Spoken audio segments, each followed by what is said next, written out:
My daughter-in-law and my grandson pranked me by abandoning me on a deserted road during a storm, 200 miles away. "Run, old lady. Learn to survive," he said. I never went back. 8 months later, they tracked me down. I'm glad to have you here. Follow my story until the end and comment the city you're watching from so I can see how far my story has reached. The windshield wipers couldn't keep up with the rain. I sat in the passenger seat of Lance's pickup truck, clutching my purse tighter as lightning split the sky ahead of us.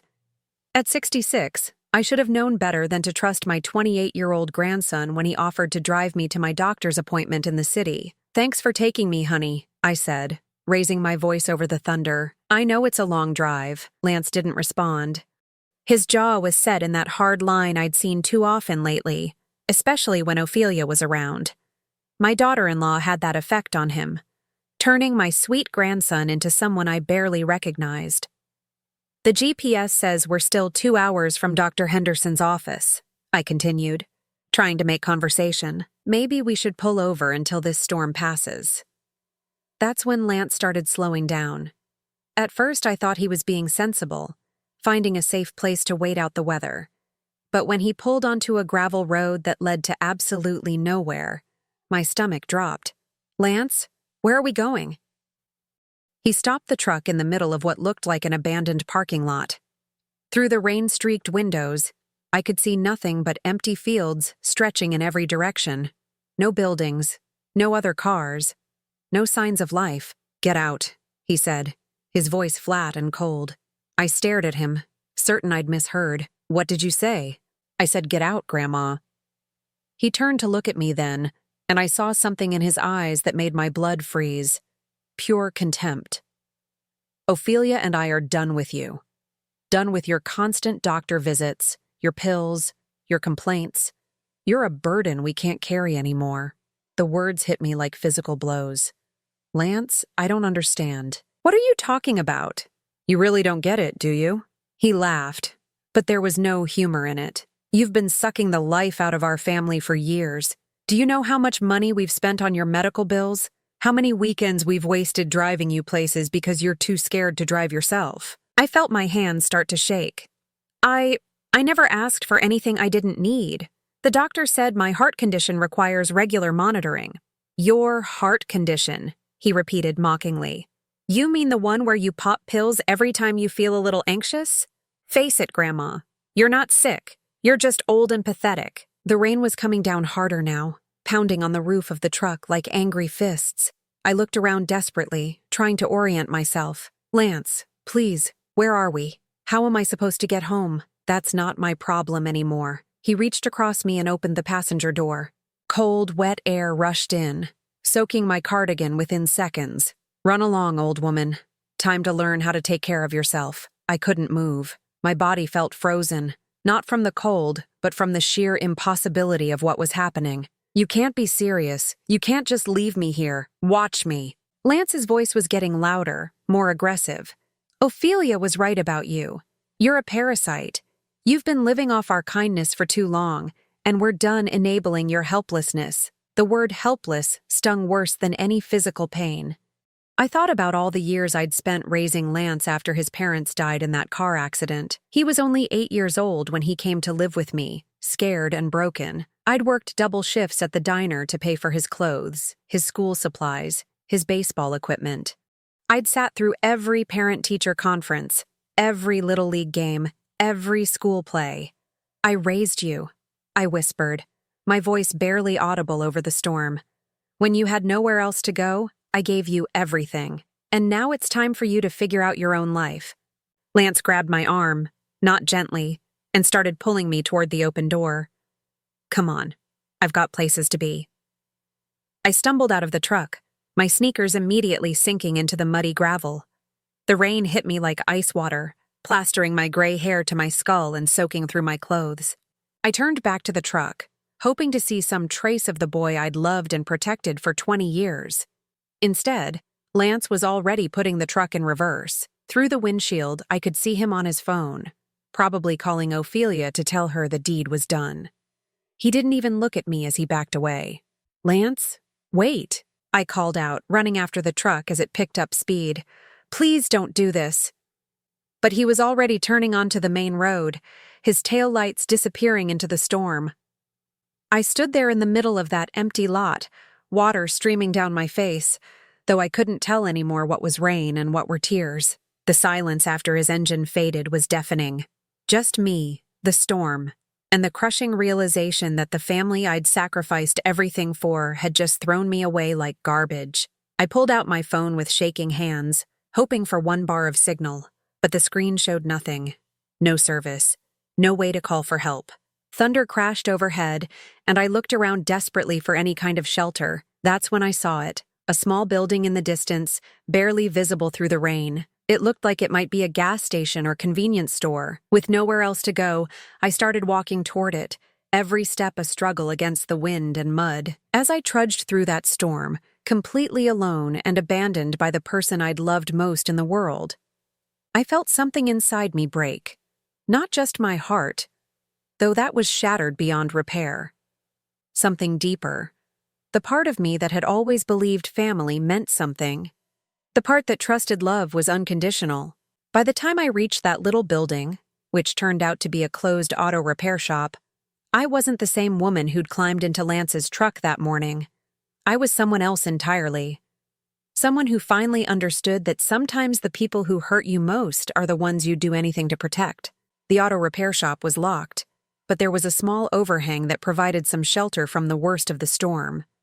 I huddled against the door, my teeth chattering so violently I could hear them clicking together. My clothes were soaked through, and I could feel the cold seeping into my bones.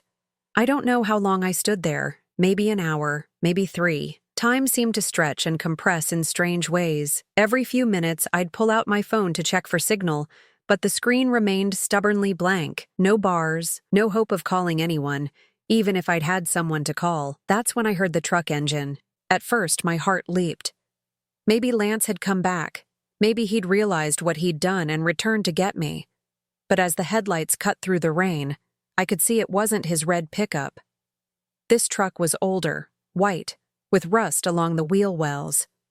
The truck pulled up beside the repair shop, and an elderly man in a rain jacket jumped out. He was probably around 70, with white hair and kind eyes behind wire-rimmed glasses. "Ma'am? Are you all right?" he called over the storm, hurrying toward me. I tried to answer, but my voice came out as more of a croak. The cold had settled deep in my throat, making it hard to speak. "Good Lord, you're soaked to the bone," he said, taking off his rain jacket and wrapping it around my shoulders. "I'm Harold Morrison. My wife and I live about a mile down the road. What in the world are you doing out here?" I wanted to tell him everything, but the words wouldn't come. How do you explain to a stranger that your own family just discarded you like trash? How do you admit that the person you'd raised from childhood had looked you in the eye and called you worthless? My ride left," I managed to whisper. Harold's face darkened with understanding. "Left you? In this weather? Who would do such a thing?" I couldn't answer that. Not yet. Maybe not ever. "Well, come on then," Harold said gently. "Let's get you somewhere warm and dry. We'll figure out the rest later." He helped me into his truck, cranking up the heat until warm air was blasting from the vents. The simple act of kindness from this stranger made me start crying again. Deep, shuddering sobs that I couldn't control. Harold didn't ask questions during the short drive to his house. He just drove carefully through the storm, occasionally glancing over at me with concern. When we pulled into the driveway of a modest ranch-style home, he hurried around to help me out of the truck. The front door opened before we reached it, revealing a woman about Harold's age, with silver hair pulled back in a neat bun. She took one look at me and immediately sprang into action. "Harold Morrison, what have you brought me now?" she said. But her tone was warm, affectionate. "Come here, honey. Let's get you into some dry clothes. This is my wife, Margaret," Harold said as she ushered me inside. "Maggie, this lady was stranded out at the old Murphy place. Someone left her there in the storm." Margaret's eyes flashed with anger. Left her? What kind of monster leaves an elderly woman in weather like this? That word, elderly, hit me harder than I expected. I'd never thought of myself that way before. In my mind, I was still the young woman who'd worked 3 jobs to support Lance, who'd stayed up all night when he had pneumonia, who'd cheered louder than anyone at his high school graduation.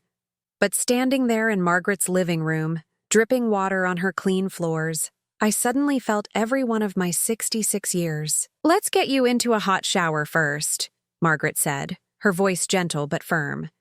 "Then we'll talk." She led me to a guest bathroom and provided me with clean towels and a warm robe. The hot water felt like a miracle against my chilled skin.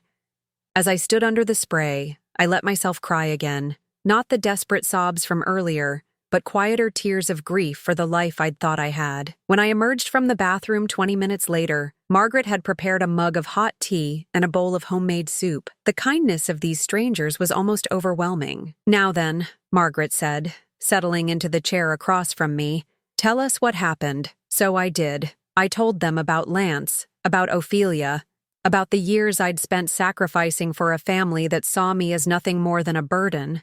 I told them about the medical bills Lance had complained about, bills I'd been trying to pay myself despite my limited Social Security income.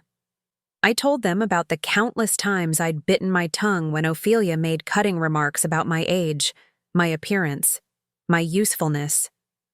Harold and Margaret listened without interruption, their faces growing more troubled with each detail. "That boy should be ashamed of himself," Harold said finally, his voice tight with anger, "after everything you did for him." "Where will you go?" Margaret asked gently. "Do you have other family?" I shook my head. Lance was all I had left. My husband died 15 years ago, and Lance's father was my only child. The reality of my isolation hit me fresh. "I suppose I'll have to figure out how to get home somehow." "Home to what?" Margaret's question was blunt but not unkind. "If they treated you this way once, what makes you think they won't do it again?" Her words settled over me like a cold blanket.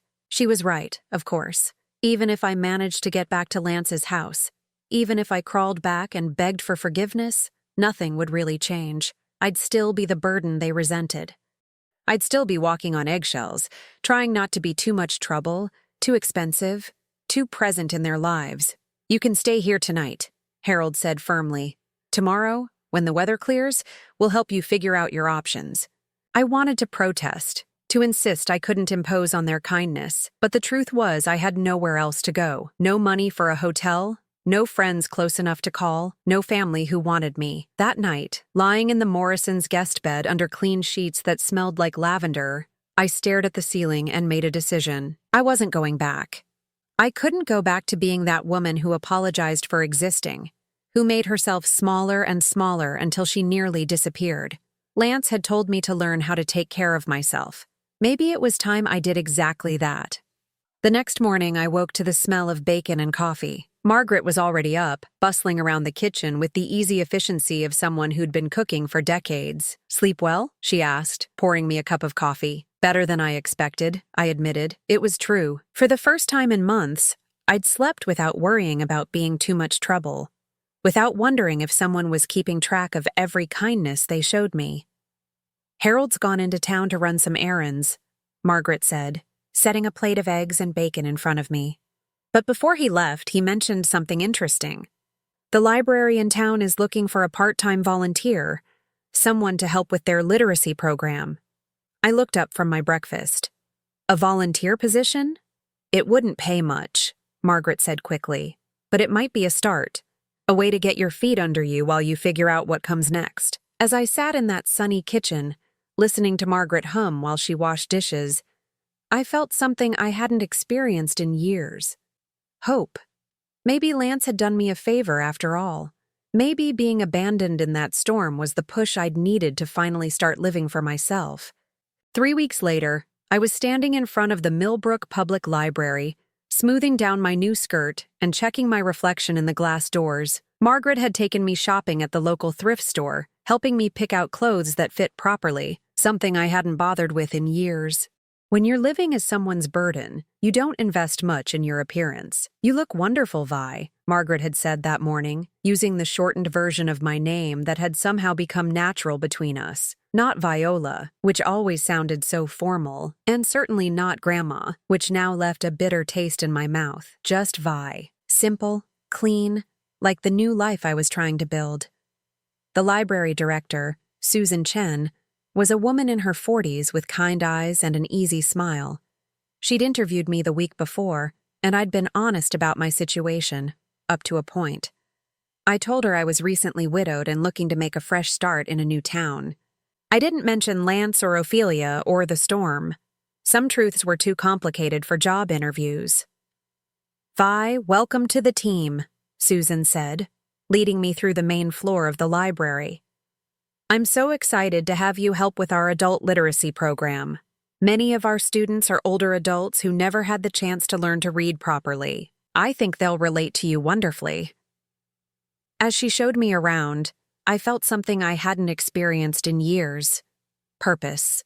Not the hollow sense of duty that had defined my life with Lance and Ophelia, but genuine excitement about contributing something meaningful to the world. My first student was a man named Frank, probably in his early 70s, who'd worked construction his whole life and had hidden his illiteracy through a combination of street smarts and loyal friends. He was gruff at first, embarrassed about needing help, but something about our shared understanding of starting over later in life created an instant bond.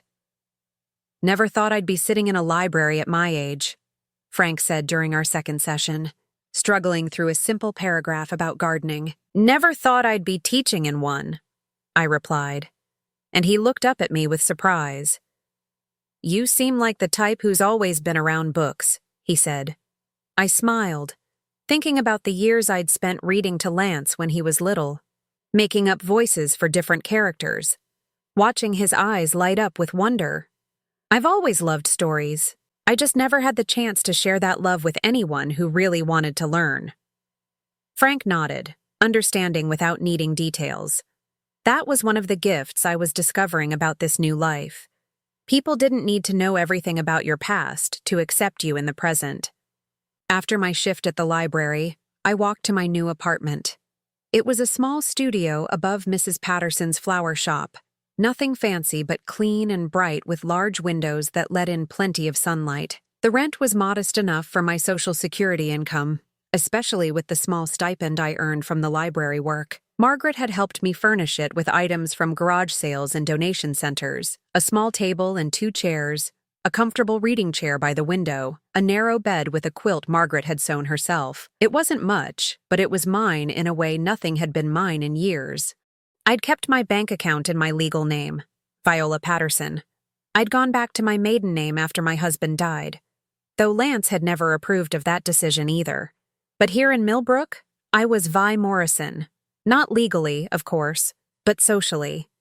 Margaret had introduced me to her friends that way, and somehow it had stuck. Vi Morrison, the librarian's assistant who lived above the flower shop. Vi Morrison, who had moved to town to start fresh after her husband's death. The lie felt surprisingly natural, maybe because it was closer to the truth than the life I'd been living. The woman who'd raised Lance, who'd sacrificed everything for an ungrateful family, who'd allowed herself to be diminished and dismissed, she felt like a stranger now. Vi Morrison was someone new, someone who could make her own choices and live by her own rules. Evenings were my favorite time. I'd make myself a simple dinner and sit by my window, watching the activity on Main Street below. Mrs. Patterson would lock up the shop around 6, waving up at my window before heading home to her own family. The restaurant across the street would fill with couples and families, their warm laughter drifting up through my open windows on pleasant evenings. I'd started keeping a journal, something I'd never done before. Writing down my thoughts helped me process the enormous changes in my life. "Tonight," I wrote. Frank read an entire page today without stumbling once. His face when he finished was like watching the sun come up. "I think I'm beginning to understand what it means to feel useful, really useful, for the first time in years." I paused, pen hovering over the page, thinking about Lance and Ophelia. Did they wonder where I was? Did they feel any guilt about what they'd done? Or had they simply moved on, relieved to be free of their burden? Part of me wanted to believe they were worried, that Lance was lying awake at night regretting his cruel words, but a larger, wiser part of me was beginning to understand that their feelings weren't my responsibility anymore. I'd spent so many years making myself smaller to accommodate their comfort, apologizing for my very existence, trying to be less trouble, less expensive, less present. Here in Millbrook, I didn't have to apologize for anything. When Mrs. Patterson asked me to water her plants while she visited her daughter, it was a favor between friends, not an imposition. When Margaret invited me for Sunday dinner, it was because she enjoyed my company, not out of obligation. When Susan praised my work with the literacy students, it was because I was genuinely helping, not because she felt sorry for me. The difference was startling. I'd forgotten what it felt like to be wanted rather than merely tolerated. 2 months into my new life, I received my first real test. Margaret and I were having coffee at the local diner when a familiar name drifted over from the booth behind us. "The Morrison place," someone was saying. "You know, Harold and Maggie Morrison. Sweet couple. Heard they've been helping some woman who got herself into trouble with her family." My blood ran cold. Margaret's eyes met mine across the table, and I could see her concern. "What kind of trouble?" the other voice asked. "Not sure exactly. Something about being abandoned somewhere. Maggie's been real cagey about the details, but you know how she is about taking in strays." Margaret's jaw tightened at the word strays, but she kept her voice level when she spoke. "Small towns," she said quietly to me. "People talk. It doesn't mean anything." But it did mean something. It meant my carefully constructed new identity could crumble at any moment. It meant that even here, 200 miles from my old life, I couldn't completely escape the possibility of being dragged back into that world of judgment and obligation. That night, alone in my apartment, I made another decision. If I was going to build a new life, I needed to do it properly. No more half measures, no more looking over my shoulder. I pulled out my phone and, for the first time since that terrible night, looked up Lance's number. Then I blocked it. Blocked Ophelia's too. Deleted their contact information entirely. If they wanted to find me, they'd have to work for it. And by then, I'd be ready for them. The phone call came on a Tuesday morning while I was organizing children's books in the library's reading corner. Susan answered, and I could hear her speaking in low, concerned tones from her office. When she emerged, her expression was troubled. "Vi, there's someone on the phone asking about you," she said carefully. "A woman named Betty Hutchins. She says she's a neighbor of yours from your old town." My hand stilled on the book I was holding, a bright picture book about a little bear who gets lost in the woods. Betty Hutchins. I remembered her vaguely, an older woman who lived 3 houses down from Lance and Ophelia, the type who knew everyone's business and wasn't shy about sharing it. "She says it's important," Susan continued. "Something about your family being worried about you." I felt that familiar tightness in my chest. The same feeling I'd had whenever Lance would come home in one of his moods, ready to blame me for whatever had gone wrong in his day. But this time, instead of automatically apologizing and trying to fix things, I took a deep breath and made a choice. "I'll take it," I said, walking to Susan's office and closing the door behind me. Betty's voice came through the phone like a blast from a past I'd been trying to forget. "Viola? Viola Patterson? Thank goodness I found you. I've been calling libraries all over the state." "Hello, Betty," I said, my voice steady despite my racing heart. "What can I do for you?" "Well, I should think you'd want to know what's been happening with that grandson of yours since you disappeared," Betty said, and I could hear the eagerness in her voice. She'd always loved being the bearer of dramatic news. "I didn't disappear, Betty. I moved." "Moved? Without telling anyone?" "Viola, people have been worried sick. Lance has been beside himself." That almost made me laugh. Lance, beside himself with worry about the burden he'd literally thrown away in a storm. What exactly has Lance told people about my departure? There was a pause, and I could practically hear Betty recalibrating her approach. "Well, he said you'd had some kind of breakdown. Said you wandered off during one of your doctor appointments, and he's been searching for you ever since." A breakdown. Of course, that's how he'd spun it. Poor Lance, dealing with his mentally unstable grandmother, who just couldn't handle the stress of aging. It was perfect. It made him look like the devoted grandson while painting me as the problem. "Betty, did Lance mention anything about the circumstances of my departure? About where exactly I was when I had this supposed breakdown?" Another pause.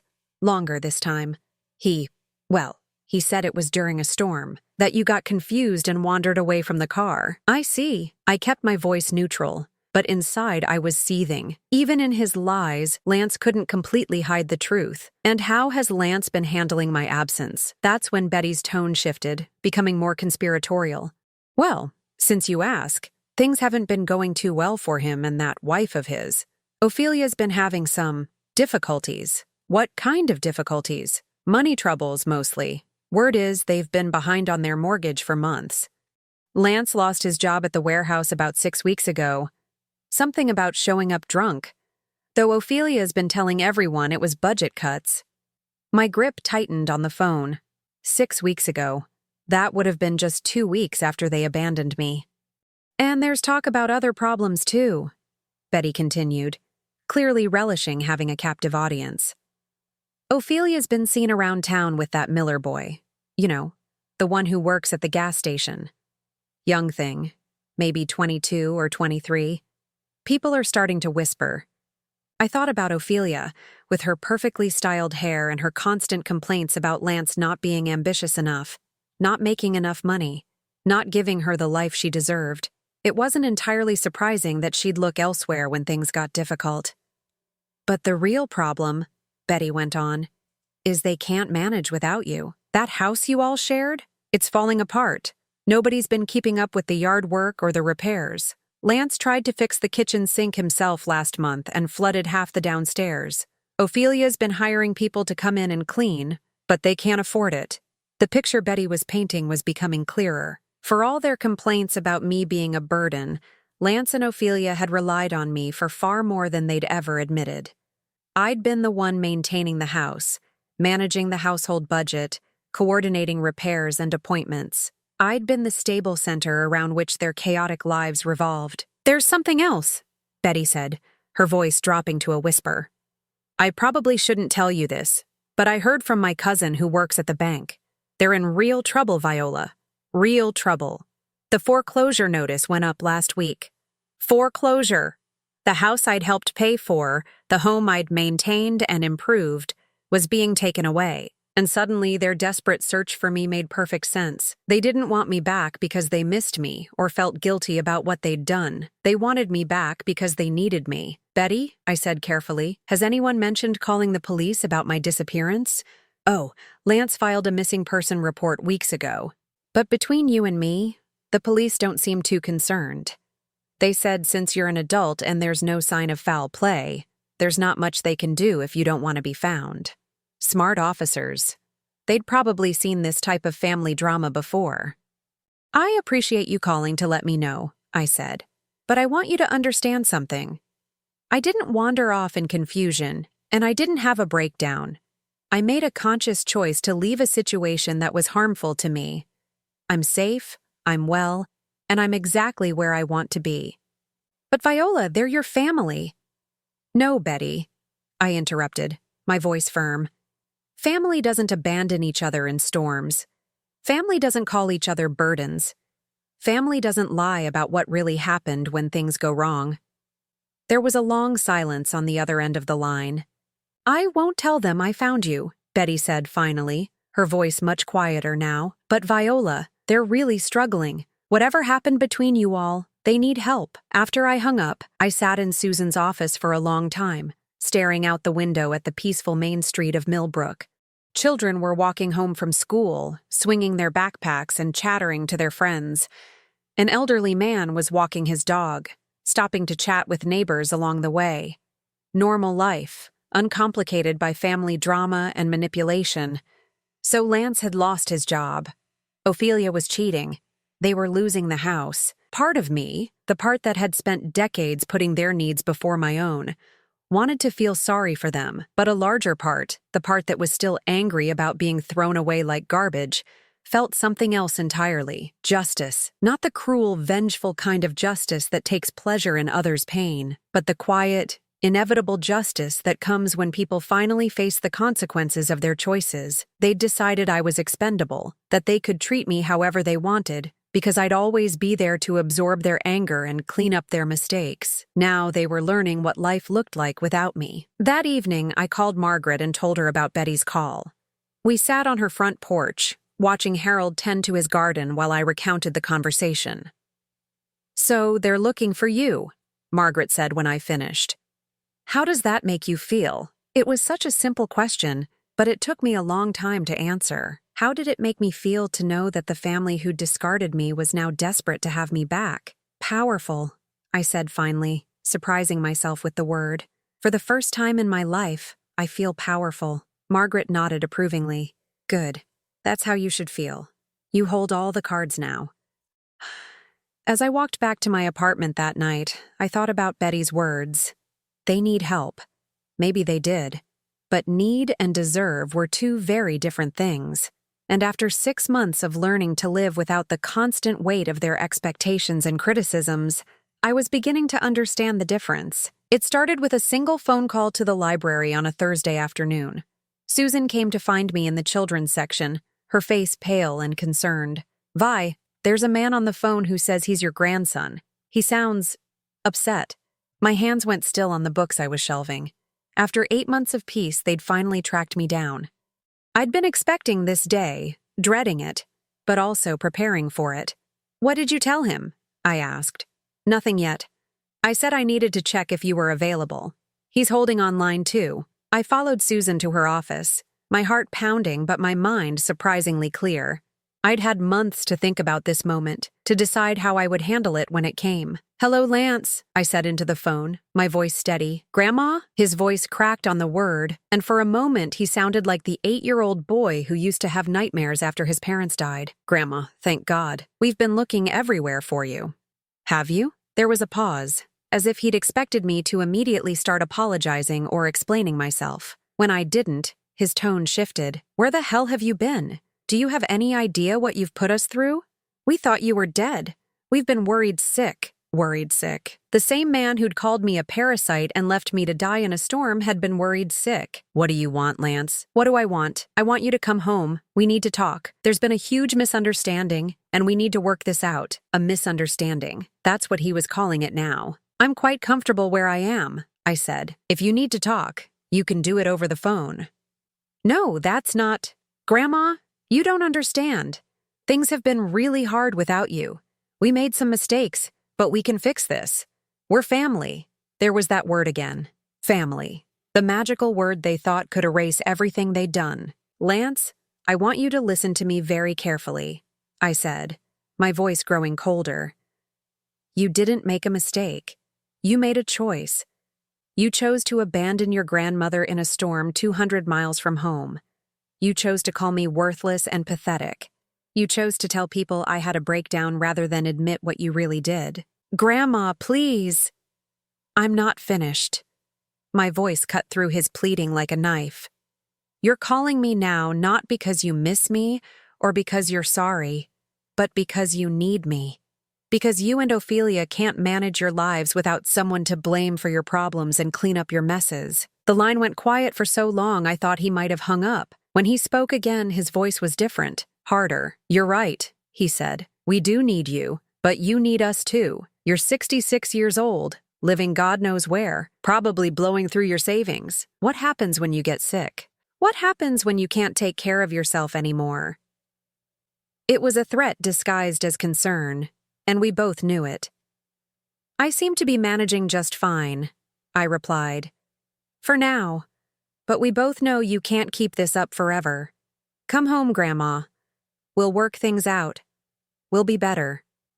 I closed my eyes, remembering all the times Lance had promised to be better.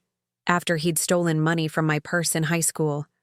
After he'd wrecked my car and lied about it.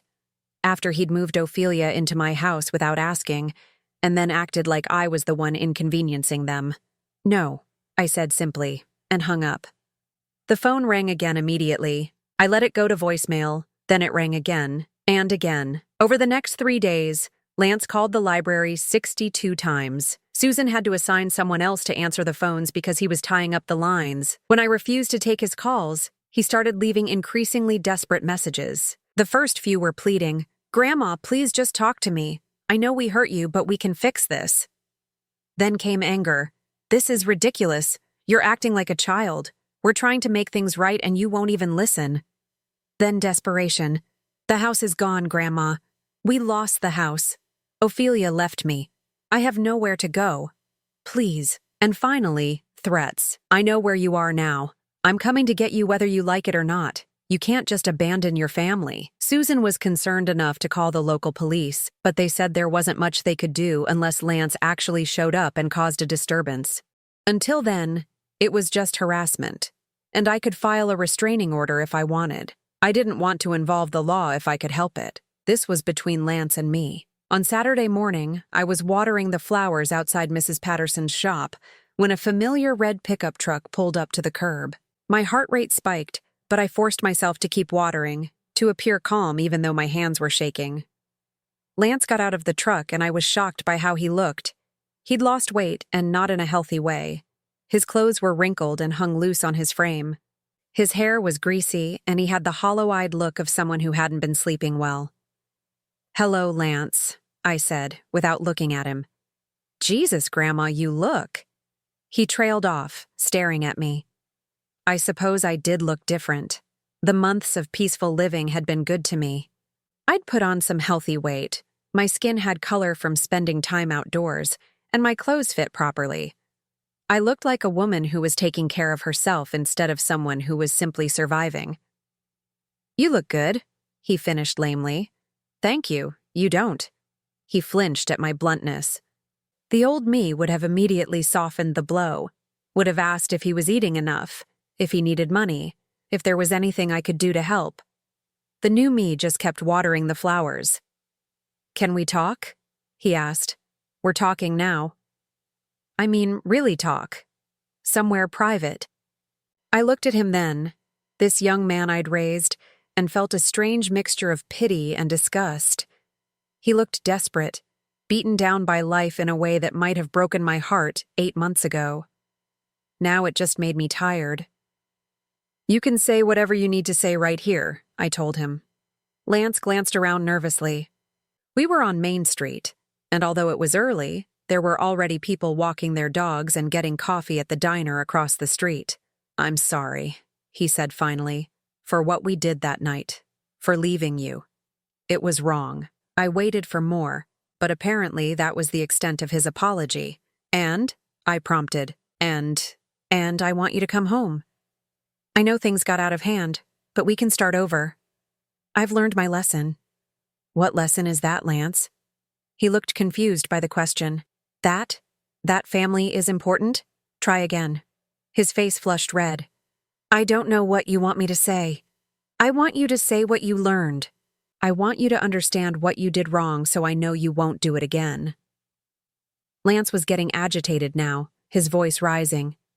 "I said I was sorry. What more do you want? You're my grandmother. You're supposed to forgive me."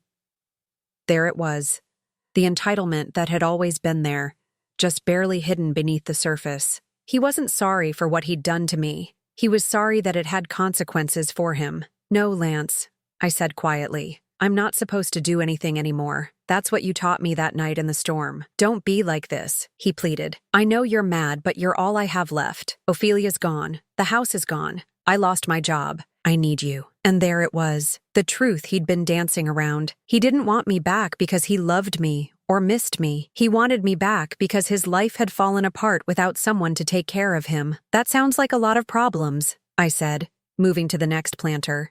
"I'm sure you'll figure something out. Grandma, please." His voice broke, and for a moment he sounded like that scared little boy again. "I don't know how to do this without you." I stopped watering and looked at him directly. "You should have thought of that before you threw me away." Lance's face went through several emotions: hurt, anger, desperation. Finally, his expression hardened into something ugly and familiar. "You know what? Fine. Be stubborn. But don't come crawling back to me when this little fantasy life of yours falls apart. You're not as young as you think you are, and someday you're going to need help. Don't expect it from me." With that, he got back in his truck and drove away, tires squealing against the asphalt. I finished watering the flowers, my hands steady now that the confrontation was over. Mrs. Patterson appeared in the doorway of her shop, having obviously witnessed the entire exchange. "You okay, hun?" she asked gently. I looked down the street where Lance's truck had disappeared, then back at the peaceful morning scene around me.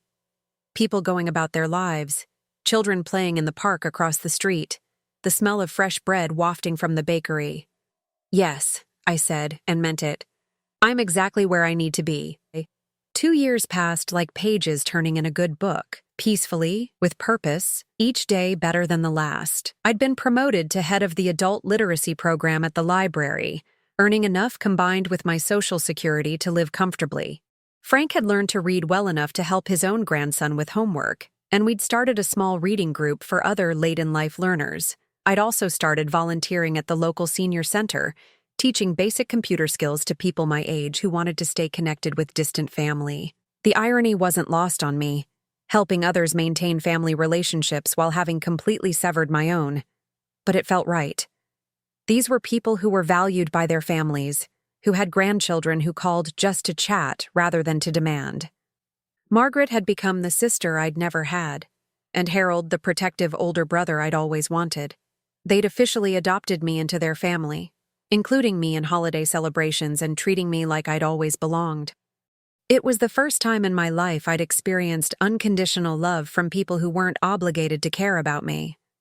On a crisp October morning, I was arranging books in the library's front window display when I saw a familiar figure walking slowly down Main Street. Even from a distance, I recognized the posture, the way she carried herself like she was performing for an invisible audience.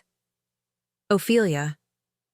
She looked older than her years, her once perfect blonde hair now showing dark roots and split ends. Her clothes were still stylish but worn, like someone trying to maintain appearances on a shrinking budget. She was walking hesitantly, checking building numbers, clearly looking for something, or someone. I watched her pause in front of Mrs. Patterson's flower shop, looking up at my apartment windows above. Then she crossed the street and headed directly for the library. I had perhaps 30 seconds to decide how to handle this. I could slip into the back office and have Susan tell her I wasn't available. I could go out the rear exit and avoid the confrontation altogether. But something in me had changed over these 2 peaceful years.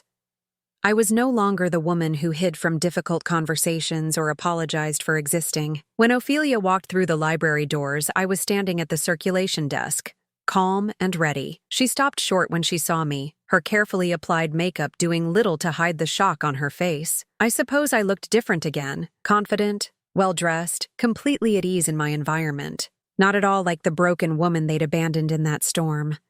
"Viola," she said, her voice uncertain. "Ophelia." I kept my tone neutral, professional. "What brings you to Millbrook?"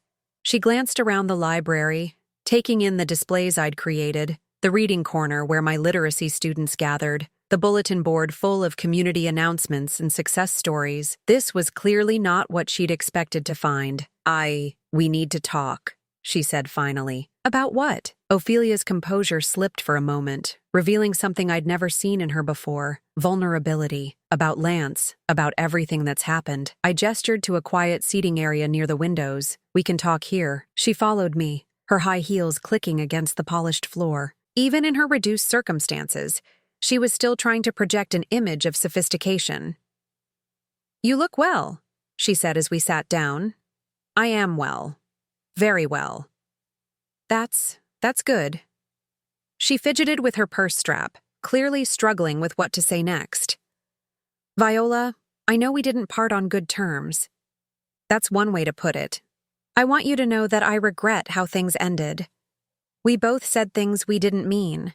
I studied her face, looking for signs of genuine remorse. What I saw instead was calculation, the same expression she'd worn whenever she was trying to manipulate Lance into buying her something expensive. "What did you say that you didn't mean?" I asked. The question seemed to catch her off guard. I said a lot of harsh things over the years. About your age, your health issues, your financial situation. Those weren't things you said that night in the storm, Ophelia. Those were things you said constantly for years, because that's what you actually thought of me. Her mask slipped further. "You have to understand. We were under a lot of stress. The mortgage, Lance's drinking, my job situation. We weren't thinking clearly. Lance's drinking. That was new information. though it explained some things about how they'd fallen apart so quickly after I left. "Where is Lance now?" I asked. Ophelia's face crumpled slightly. He's not doing well, Viola. After I left him, he really went downhill. He's been living in a trailer park outside the city, working part-time at a gas station when he can keep a job. He's drinking more, and he's angry all the time." She paused, wiping at her eyes with a tissue. "He talks about you constantly, about how you abandoned him, how you're selfish for not helping when he needs you most." The manipulation was so transparent it was almost insulting. Paint Lance as the victim, make me feel guilty for his poor choices, then swoop in with whatever she really wanted. "And what about you?" I asked. "How are you doing?" "I'm managing," she said quickly, then seemed to realize that wasn't the right approach. "Actually, no. I'm not managing well at all. I'm working 2 part-time jobs, living in a studio apartment. I had to sell my car and take the bus here." She leaned forward, her voice becoming more urgent. "Viola, I know we treated you badly. I know we took you for granted, but we're family, and families forgive each other. They help each other when times are hard." There it was, the ask. I waited for her to continue. "I'm not asking for much," she said. "Just enough to get back on my feet. Maybe help Lance get into a treatment program. We could all start over. Be the family we should have been." I sat back in my chair, looking at this woman who had spent years making my life miserable, who had encouraged Lance to see me as a burden, who had probably been the one to suggest abandoning me that night. "Ophelia," I said quietly, "do you remember what Lance said to me that night in the storm?" She shifted uncomfortably. "He was upset. We both were. He called me a parasite. He said I was pathetic, and that you were right about me. He told me to run along and learn to take care of myself." I kept my voice level, matter of fact. "So I did. But that's not who you really are," she protested. "You're kind and generous and loving. You raised Lance when no one else would. You sacrificed everything for him. You're right. I did sacrifice everything for him. My savings, my health, my self-respect, my happiness. I gave him everything I had, and in return, he threw me away like garbage." Ophelia's eyes filled with tears. Whether real or performed, I couldn't tell anymore. People make mistakes, Viola. Even terrible mistakes. But that doesn't mean they can't change. "You're absolutely right," I said, standing up. "People can change. I'm living proof of that." She looked up at me, confusion replacing the hope that had been building on her face. I changed from someone who allowed herself to be used and discarded into someone who knows her own worth. I changed from someone who apologized for existing into someone who lives with purpose and dignity. I changed from someone who was afraid of being alone into someone who enjoys her own company and chooses her relationships carefully. I walked to the window, looking out at the peaceful street where I'd built my new life. What I won't change back into is someone who rescues people from the consequences of their own choices. "But we're family," Ophelia said desperately. I turned back to face her. "No, we're not. Family doesn't abandon each other in storms. Family doesn't call each other parasites. Family doesn't lie about what really happened when things go wrong." She was crying openly now, and for the first time since I'd known her, it looked genuine. "What are we supposed to do? How are we supposed to survive without you?" "The same way I survived without you," I said simply. "By learning to take care of yourselves." I walked back to the circulation desk and picked up a piece of paper, writing something quickly. Then I returned to Ophelia and handed it to her. "What's this?" she asked. "The address of a social services office in your area. They have programs for people with addiction issues and job training for people who need new skills. If Lance genuinely wants help, that's where he should start." Ophelia stared at the paper like it was written in a foreign language. "But what about us? What about our relationship?" "We don't have a relationship, Ophelia. We never did. You tolerated me because I was useful, and I tolerated you because I thought that's what family meant." I sat down across from her one final time.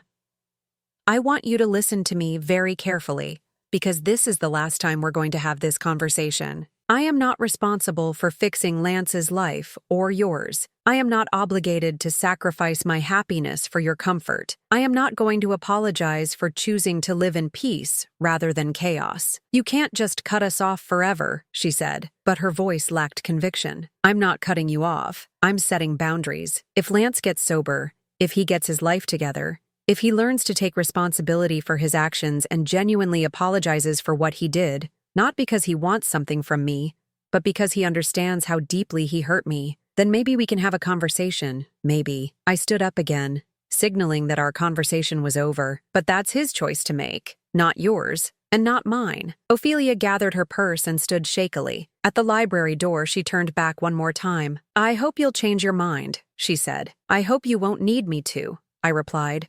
After she left, I sat in my chair by the window for a long time, watching the familiar rhythms of my adopted town. Mrs. Patterson was arranging autumn flowers in her shop window. Harold was walking his dog, stopping to chat with neighbors. Children were walking home from school, their laughter carrying on the crisp air. This was my life now. These were my people. This was my peace.